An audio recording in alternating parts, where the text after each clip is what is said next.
आज हम पढ़ेंगे अट नहीं रही है कविता। यह कविता सूर्यकांत त्रिपाठी निराला जी ने लिखी है, जिसमें उन्होंने फागुन के महीने की सुंदरता का वर्णन किया है। फागुन के महीने में प्रकृति की सुंदरता इतनी अधिक बढ़ जाती है कि वो प्रकृति में समा नहीं पाती। कवि ने इसी विषय को अपनी कविता का विषय बनाया है। सूर्यकांत त्रिपाठी निराला की लिखी गई कविताओं में प्रकृति से संबंधित बहुत सारी कविताएं हैं, जिसमें से एक अट नहीं रही है।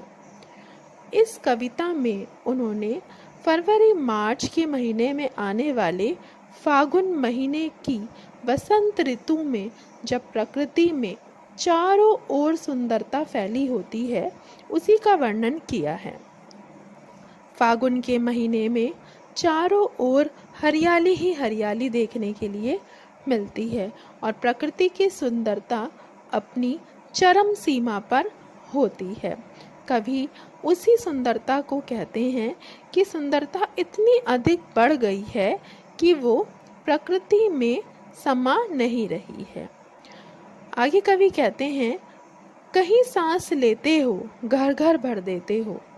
अर्थात जब फागुन का महीना आता है तो ऐसा लगता है कि उसने अपना प्रभाव हर घर में छोड़ दिया है। हर घर सुगंधित वायु से भर गया है।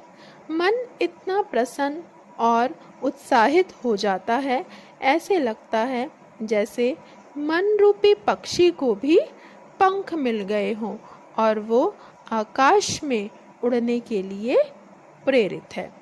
आँख हटाता हूँ तो हट नहीं रही है।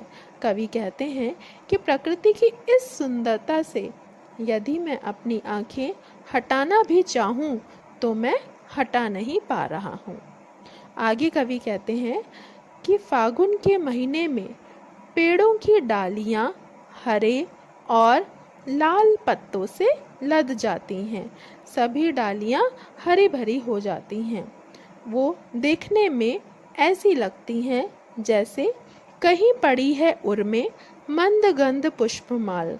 जैसे प्रकृति के उर में अर्थात गले में, हृदय में मंद गंध हल्की खुशबू वाली पुष्पमाला अर्थात फूलों की माला पड़ी हुई है।